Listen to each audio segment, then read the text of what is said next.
Good morning बच्चों। आज हम पढ़ रहे हैं बसंत आपकी हिंदी की बुक बसंत भाग 1 से पाठ 11 जो देखकर भी नहीं देखा या जो देखकर भी नहीं देखते। इसमें लेखिका ने जो है प्राकृतिक सौंदर्य का वर्णन किया है कि उनकी नज़र में प्रकृति कैसी है, कितनी सुंदर है। इस पाठ की जो लेखिका हैं हेलन केलर जी, उनका जन्म 1880 में हुआ था। ये एक ऐसा नाम है जो दुनिया भर में प्रसिद्ध है। हेलन केलर जी जब 1.5 साल की थी तो उन्होंने जो है अपने देखने की और सुनने की शक्ति को खो दिया था। ये एक भयानक बीमारी के कारण हुआ था। उन्हें बहुत तेज़ दिमागी बुखार आ गया था, जिसके कारण उनकी देखने की और सुनने की शक्ति जो है चली गई थी।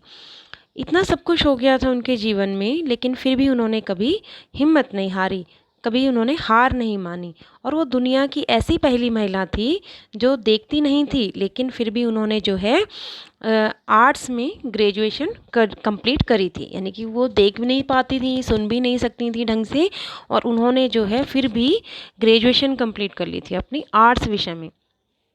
ठीक है, एक ऐसा नाम जो घोर अंधकार के बीच रोशनी देता रहा। कल्पना करो कि जो न सुन सकता है, न देख सकता है, और फिर भी वो लिखना, पढ़ना और बोलना सीख ले, भरपूर आशा के साथ जीवन जीने लगे।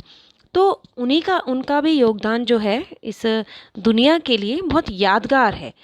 इस पाठ में जो है उन्होंने प्राकृतिक सौंदर्य के विषय में कहा, जो उनकी नज़र से वो जो समझ पाती थी, जो महसूस कर पाती थी, वही उन्होंने लिखा।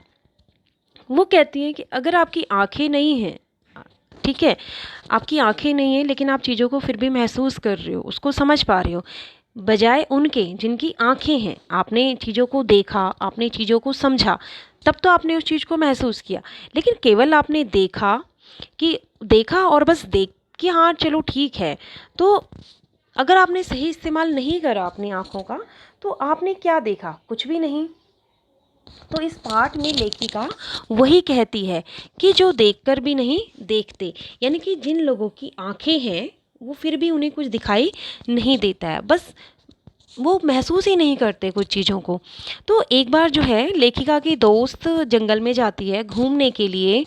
जैसे हम लोग जाते हैं हिल स्टेशन पे, पहाड़ी जगहों पे, या अपने गांव जाते हैं, तो वहाँ पे हम बहुत सारी चीज़ें देखते हैं, नदियाँ, पेड़ पौधे, फूल पत्ते, अलग अलग रंग बिरंगे फूल देखते हैं, तो हमें वो सारी चीज़ें अच्छी लगती हैं।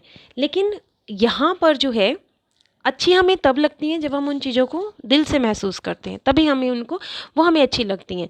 तो यहाँ पे जो है उनकी हेलन केलर जी की जो एक दोस्त है, वो जंगल में घूमने जाती है, सैर करने के लिए जाती है, और जब वो वहाँ से घूम के आती है 2-4 घंटे के बाद, तब वो उनसे पूछती हैं कि आपने वहाँ पे क्या क्या देखा? तो उन्हें जवाब मिलता है कुछ खास तो नहीं। तो ऐसा जवाब सुनकर उन्हें बहुत ज़्यादा हैरानी नहीं हुई, क्योंकि उनको इस बात से कोई फ़र्क नहीं पड़ा कि उसने उन्हें ऐसा जवाब दिया, क्योंकि उस जवाब की आदी हो चुकी थी। क्योंकि जिन लोगों को दिखाई देता है वो लोग हर चीज़ को एक नॉर्मल उसमें लेते हैं, एक आराम से कि हाँ चलो हमने देख लिया बस ठीक है। तो यहाँ पे उन्होंने वही कहा है कि जिसके पास जो चीज़ होती है वो उस चीज़ की कदर नहीं कर पाता है, और जिसके पास जो चीज़ नहीं होती है वो उसकी कदर करता है। बेटा जैसे आप लोग भी हो, आपके पास मान लो कोई चीज़ है, आपको साइकिल ही लेनी है, आपके पास साइकिल नहीं है, तो पहले आप जिद करते रहते हो हमें साइकिल चाहिए, साइकिल चाहिए, साइकिल चाहिए।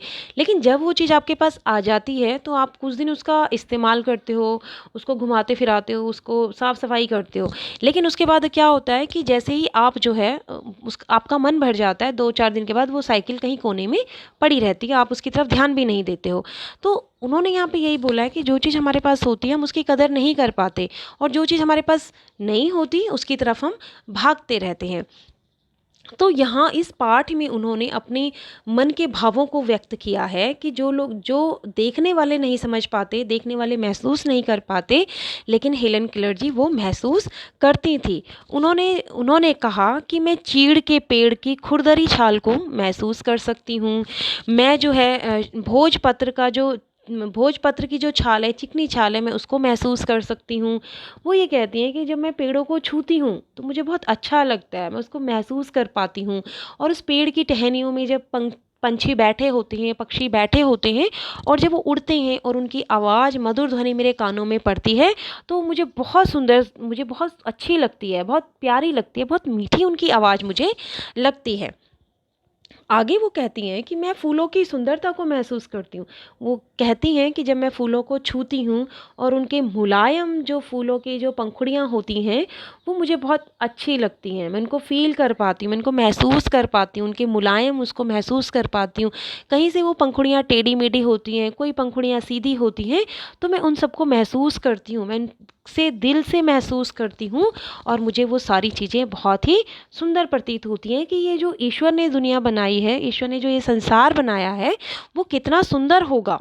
और लेकिन जो आँखों से देखते हैं उनको ये एक जैसा ही लगता है, लेकिन मुझे जो है बहुत अच्छा महसूस होता है कि ईश्वर की ये देन है सभी लोगों को कि प्रकृति जो है कितनी सुंदर है। फिर वो कहती हैं कि मैं नदी में बैठती हूँ तो नदी के पानी को भी मैं महसूस कर पाती हूँ। जब मैं उस पानी में जो है अपने हाथ हिलाती हूँ, उस पानी वो पानी जब बहता रहता है कल-कल करके और उसकी जो ध्वनि मेरे कानों में पड़ती है, हल्की-हल्की ध्वनि जब मेरे कानों में आती है तो मुझे अपनी ओर आकर्षित करती है और मैं सोचती हूँ कि मुझे बिना देखे मुझे ये सारी चीज़ें इतनी सुंदर लग रही हैं, इतनी अच्छी लग रही हैं, लेकिन अगर जब मैं इनको सच में देखूँगी तो ये कितनी सुंदर होंगी, कितनी कितनी आकर्षक होंगी ये सारी की सारी चीज़ें, ये प्रकृति, ये फूल, ये पेड़-पौधे, ये झरने, ये पहाड़, ये सारी चीज़ें कितनी ही सुंदर हैं। वो महसूस करती है क्योंकि दिल से, उसे दिखाई नहीं देता लेकिन उसके बाद भी वो ये सारी चीज़ों को महसूस कर पाती है। वो ये कहती है कि ईश्वर का आशीर्वाद है उन लोगों को जो देख सकते हैं, आशीर्वाद है उन्हें, और हम जो नहीं देख सकते हैं लेकिन हम जो है महसूस कर पाते हैं चीज़ों को, सारी चीज़ों को कि इस दुनिया में कितनी ही चीज़ें हैं, कितनी सुंदर-सुंदर चीज़ें हैं, हमें उन्हें महसूस करना चाहिए।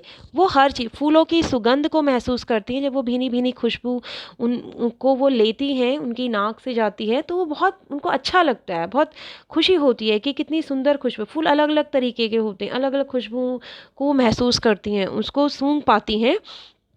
और ये सारी चीज़ें उन्होंने प्रकृति के लिए लिखा है और कहा है कि जो लोग आँखों से देखते हैं वो भी इन चीज़ों को महसूस नहीं कर पाते, जो चीज़ें मैं महसूस कर पाती हूँ, जो दिल से महसूस करते हैं, लेकिन आँखों वाले भी उन चीज़ों को महसूस नहीं कर पाते। वो कहती हैं कि अगर आप अपनी आँखों का सही इस्तेमाल करें, अपनी दृष्टि का सही इस्तेमाल करें तो आपको सारी चीज़ें सही दिखाई देंगी, आपको हर चीज़ सही ही नज़र आएगी।